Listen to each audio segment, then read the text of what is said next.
This program is powered by AIM Employers Association and Ogletree Deacons, a Feature Group USA production.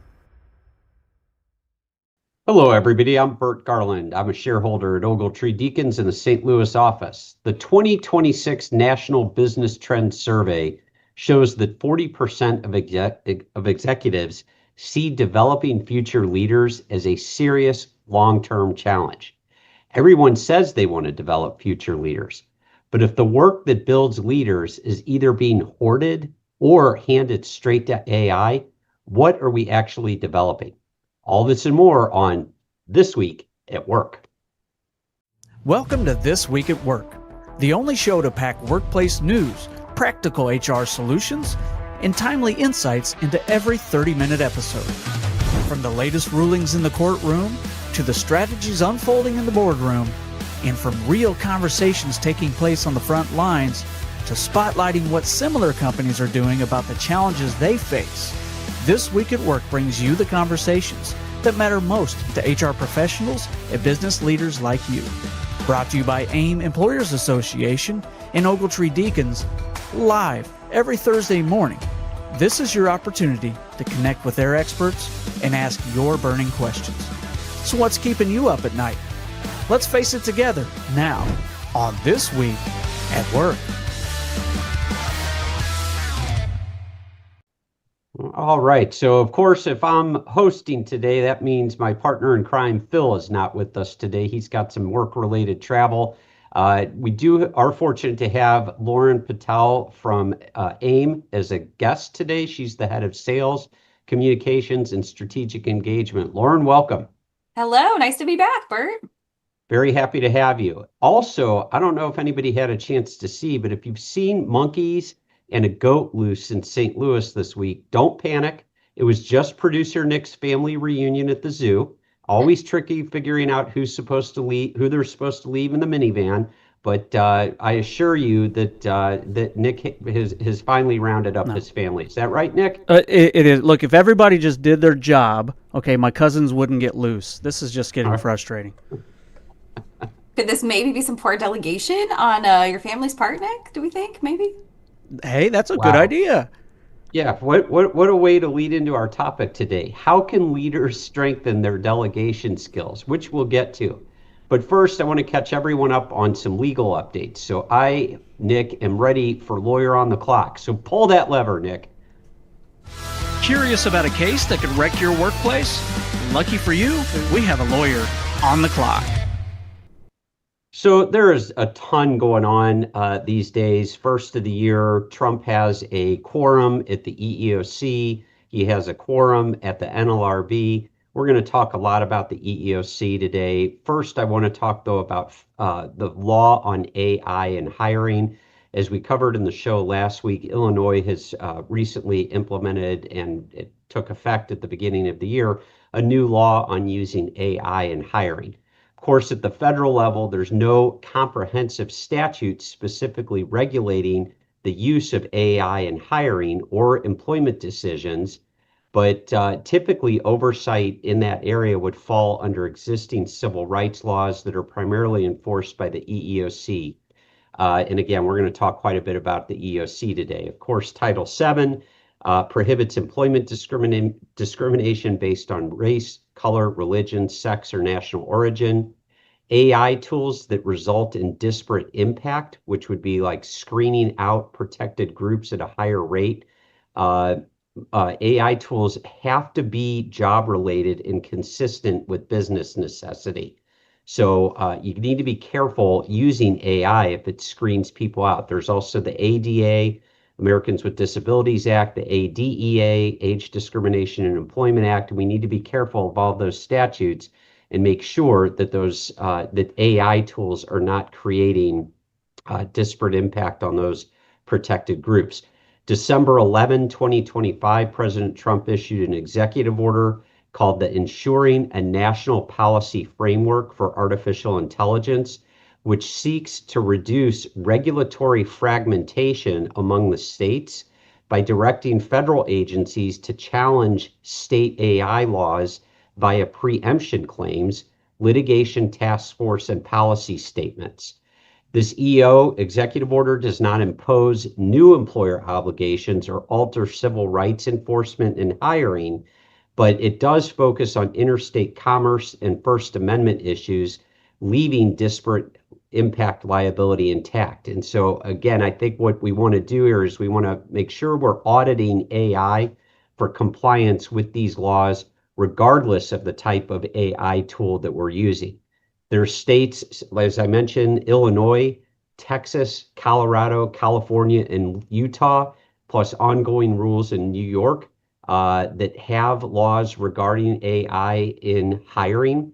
I'm not going to go through all of those right now, but just know, again, for our viewers here, that Illinois, the law that went into effect on January 1, 2026, prohibits discriminatory AI in hiring and firing. We have to provide notice to workers of AI use. It bans zip code proxies for race and ethnicity. And so just be aware that this law did pass. It's in effect in Illinois, and you really do need to pay attention if you're using AI in hiring. So, Lauren, do you have any thoughts on that? I know you are AIM's expert on all things AI, and anything that I commented on here regarding federal versus state law in AI and hiring. I think it's such a great topic because I've been getting this question for the past 2, 3 years now. Like, well, what are the rules around it? What's the guidance around it? So I think just having some direction is really helpful to employers. And it has been echoing what we've been saying. So whether you're in Illinois, you're in another state, or you're working across the country, you got to be smart about what you're doing. And when it comes to those people decisions or how the AI is being trained, what metrics is it looking at? What might be behind the curtain of the tools and technologies that you're using? It's really critical to be in the know and make sure that you're in compliance. So thank you for keeping us posted on that. I know that's something that our members are asking for constantly.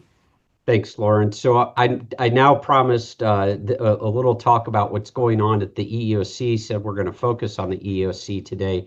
So really interesting.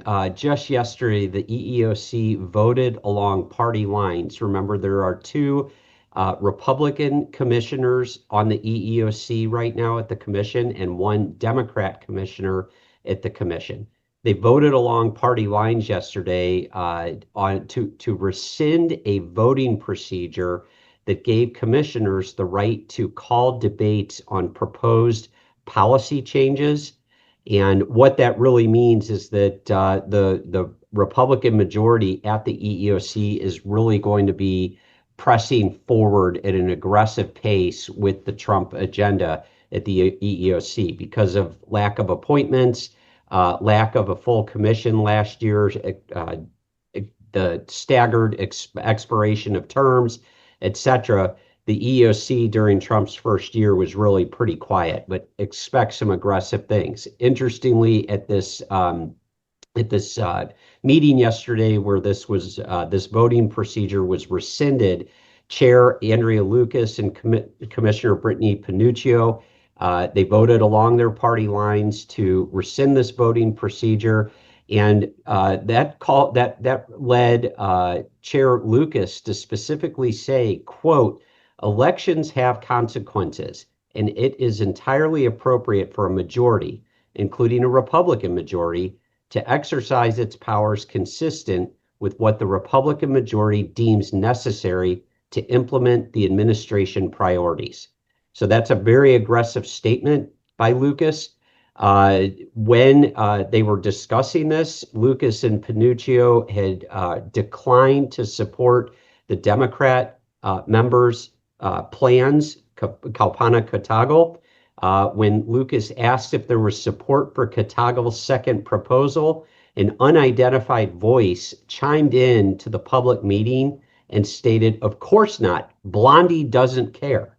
So that was kind of interesting. Lucas rebuked that comment, that insult. She added later that the agency is not going to be dilly-dallying and will be charging forward with the president's agenda, which she said is entirely appropriate given the election result. Now, I'm sure that pleases our viewers who are on the right, our viewers who are on the left. Before you get too upset over this, I do want to note that this rule that was passed by the Republican majority was actually a rule that was formally approved in the waning days of President Biden's administration. That rule appeared to be part of a last-minute effort to create new procedural barriers for the incoming Trump commission. And so it's interesting that this was something that the Biden administration attempted to pass in their waning days.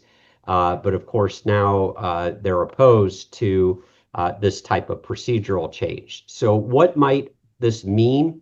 So I want to talk just really briefly. The EEOC yesterday also said it's going to meet next week to consider retracting workplace harassment guidance that was issued under President Biden's administration.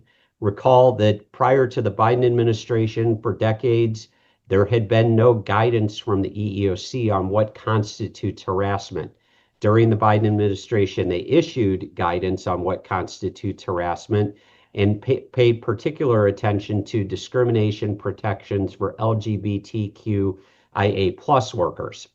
And so the EEOC basically has said that they're going to be meeting next week on January 22nd, during which it will tackle the all but certain rescission of its lengthy harassment guidelines, which addressed an array of workplace behavior that could fall under the umbrella of unlawful harassment. So Commissioner Lucas had stated that the agency is endangering women by directing employers to let people use workplace facilities that correspond with their gender identity. She also disagreed with the EEOC's prior position that repeatedly misgendering someone could be considered unlawful harassment. So stay tuned. That's why I wanted to talk about all of this today, about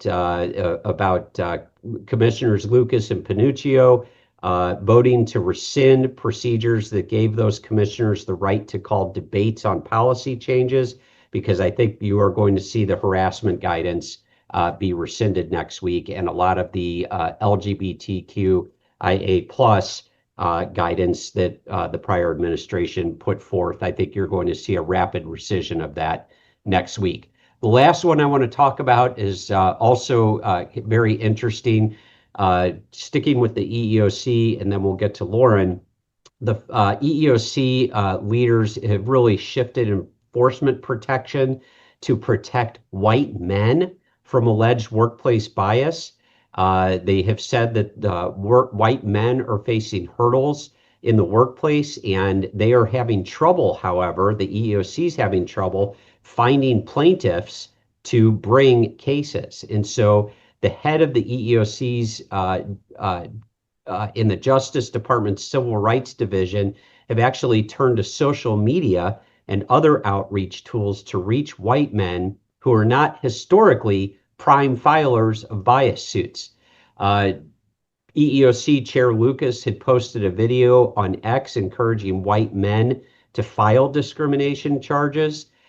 She sent, you'll recall that in March of last year, she sent letters to law firms requesting information about their diversity programs and created a designated email address where individuals could submit information about potentially unlawful practices. So again, I think this really gives you a preview into what you're going to see from the EEOC in this coming year. And I think because of the way they handled this vote yesterday on rescinding the ability of the minority party to call for debate on certain issues, you're going to see things moving along at a rapid pace this year from the EEOC. So we'll, of course, keep you up to date here at This Week at Work. That, I guess, concludes Lawyer on the Clock for today. But Nick, I think before we get to Lauren, we've got Amy Hart on standby with an AIM update. Is that right? All right, it's time to check in with the eyes and ears of AIM and everyone's favorite AI-driven HR advisor. Amy, take it away. Thanks, producer Nick. Here's what's happening at AIM this week and why it matters, according to Amy. 2 of AIM's multi-day leadership programs kick off next week in St. Louis, both starting January 23rd. First, there's Principles of Leadership, a 6-week series for experienced supervisors and managers ready to take their leadership to the next level. It's all about building trust, driving performance, and leading through change. Running alongside it is the Supervisor's Toolbox, perfect for newer supervisors or team leads. It focuses on the fundamentals: communication, accountability, conflict resolution, everything a frontline leader needs to succeed. Why does this matter? Because 2026 is already shaping up to be a year where strong leadership makes the difference in retention, productivity, and culture. Whether your team is growing or adapting, these programs give your leaders the tools to lead with confidence. Spots are still open, but not for long. All right, so that's what's new, what's next, and what matters. All according to Amy. Thank you, Amy. So I mentioned in the opening that Business Trends survey shows that 40% of executives say developing future leaders is a major challenge. From your perspective, Lauren, what's really getting in the way? If I had to sum it up in one word, it's time. We feel like we don't have enough time, but then we also feel like, oh, there's going to be time. There'll be time in the future. We have time until someone retires or until this person moves on to something else. I think time's the biggest obstacle that we really have. So when we're talking about development, when we're talking about the lack of a bench to pull from for future leaders, I think it comes back to a few things. We're promoting people who are our best individual contributors, right? The person who knows how to do everything. We're saying, fantastic, you're a great fit. Now I'm going to put you in a leadership role, but I really don't have time to give you those leadership skills. So just learn them as you can. Time in input number one. The next thing that we're seeing as we're kind of leaning into this delegation piece is we may not have time or feel like we have time to delegate some of those responsibilities that would build better leaders, right? It may take me an hour to sit down and work with this person right now to teach them the skill that they need, but ultimately, if I just did it myself, it would save me time. But really, the trade-off is that we end up exerting a lot more time in not training them because that's still work that we're holding and depriving our future leaders of. The other thing that I think when it comes to time is it always feels like there will be more time. We say, oh, that'll be a Q2 thing. We'll work on that next year. We've got plenty of time before this person steps out and retires, but that time is compressing. I don't know about you, but 2025 felt like that. It went way too fast for me. It And so I'm flew. It already did. feeling like January's already gone, and I know it's only halfway through, but it just goes so fast. So I think time is the number one hurdle. So Lauren, you're not a fan of the old adage, why do today what you can put off until tomorrow, right? Yes, I mean, maybe when it comes to like doing the dusting around my house, but when it comes to work, yeah, not so much. We've got to make time to do the important things to develop those future leaders. So, well, those are really interesting insights. Let me ask the question a little bit differently. Why do you think so many leaders struggle with delegating? I think the first thing I would say is control. And if you are a type A personality like I am, you're a little bit of a perfectionist, it can be really tough to let things go. I think the other challenge that we have that kind of goes alongside of that is if we have that control bias, it's normally very task oriented. And especially if we go back and think about the fact that many leaders are promoted from being an individual contributor to now I'm leading people, this is probably the first time that they've had to make some big strategic decisions. So if they're not used to making those decisions, now they're stepping into roles where they are, how are they training those beneath them to take on not just tasks, but to take on decision making? So I think that that's another issue. The other thing is too, they're really just not sure what to delegate. They're not sure, do I delegate this super low hanging fruit task, something that's maybe not have the largest consequence, or Right, what happens if I delegate something bigger and my team makes a mistake? That's coming back on me, which is right. really leading us into this growth gap of I don't have people ready to make those strategic decisions because I haven't had time to teach them how to make them. So it's just kind of this vicious cycle, I feel. So, Lauren, you talk about control bias, and I'll just ask a question because I personally have an issue with this. I have a problem letting go of work. Yeah, I don't view it as hoarding work, but especially when clients are getting charged for work and something might take me an hour. And even though I'm at a higher billable rate than an associate, it might take an associate 2 or 3 hours or even longer to handle that same issue for the client. And so a lot of times, rather than taking my time to explain the issue to an associate, which incurs time for both me and the associate, uh, and then turning the associate loose, having them report back to me, and then getting back to the client, all of a sudden, I'm faced with, do I charge the client for 4 hours at a lower rate or charge them an hour at my rate? And so often I'm like, you know what, it's just easier and faster for me to do it myself. And so that creates a whole nother dynamic when it's billable work. What do you suggest on getting around that issue? Yeah, and that's such a real issue, right? Especially Right. for work that we're doing externally for clients, paid services, whatever that may be. My recommendation is if it feels like that's not in the best interest of our client or of our business, how can your associate shadow and learn and be a part of the situation versus I'm going to lock myself in my office, do the work, get it done, and you can see what came out of that. Bringing them into decision-making processes, how you're strategizing and working through. If I can't delegate the task to them and just let it go, can I bring them into my, say, creative process or my working process? So maybe if they're not actively doing it, they can learn and observe and be a part of it. So that's a great suggestion. That takes a willingness on my part to bring the associate into the project. And it also might take a willingness on the associate's part to know that they're going to have to be spending some time that they're not going to be able to ultimately bill for in order to learn and get the training that they need, which is something that I know my colleagues did when we were much younger and newer attorneys. I don't quite see the same level of that today among associates that if they're not going to be able to bill for the work, they're still willing to put in the time to learn. So that's something that we need to educate our associates on, that they need to devote that time, even if they can't ultimately bill for it, if they want to be properly trained.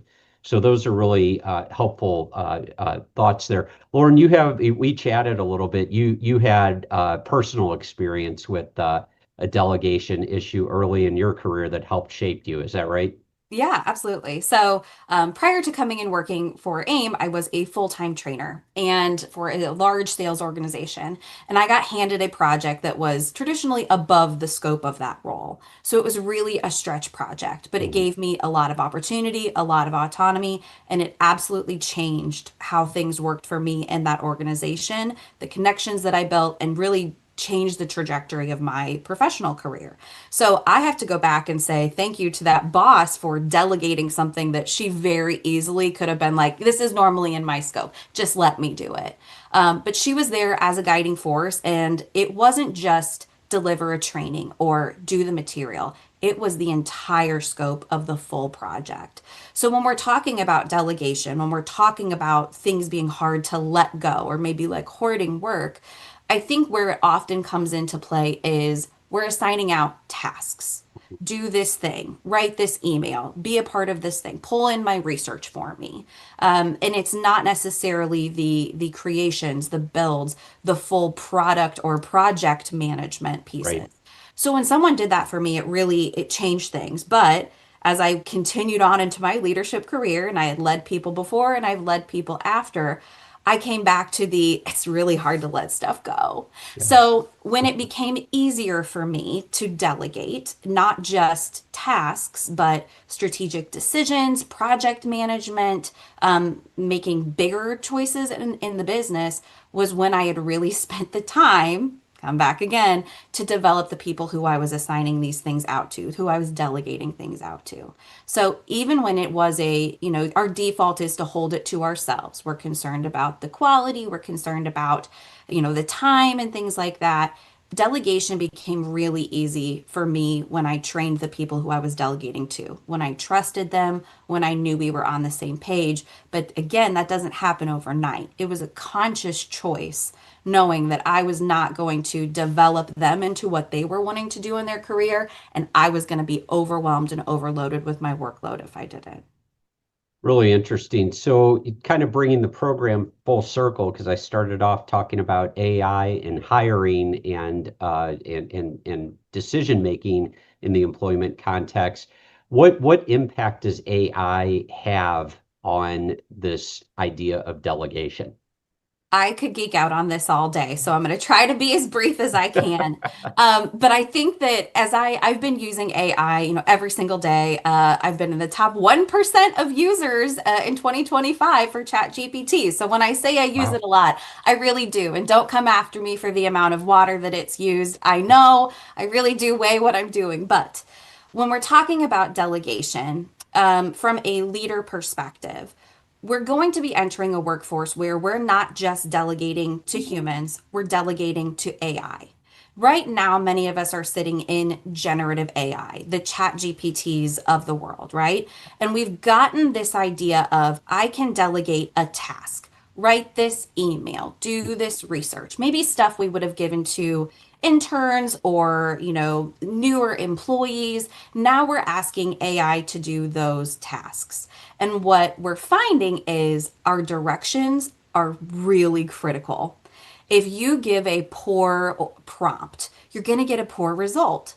So, just as we're talking about delegating tasks to humans, if we were going to give someone the directions of go clean up these files, you'd need to give them a little bit more structure than that, right? We want to keep them from from this era. You can get rid of these. We're going to move them and digitize them. You're going to need to give that structure. So when we're talking about delegation, I found that my delegation skills improved when I was using AI because I had to learn to be brutally specific. I had to give context. I had to give precise tasks. I had to give output expectations. I had to give constraints. And if we think about how we do that to humans, we're going to have to do that to AI as well.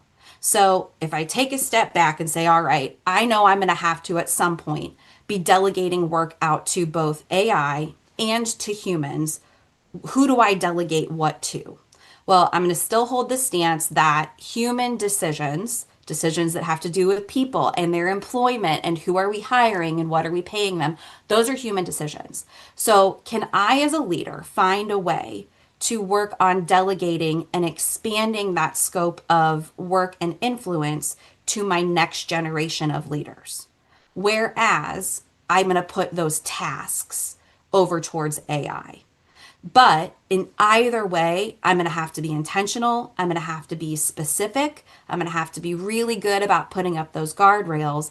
But if you're finding that maybe you're not the best delegator or you're not really great at directions or you're delegating tasks to humans and they're not coming back the way you were expecting them to, go work with AI. Work on your prompting because the way that you prompt your AI is very similar to the way you need to prompt your humans.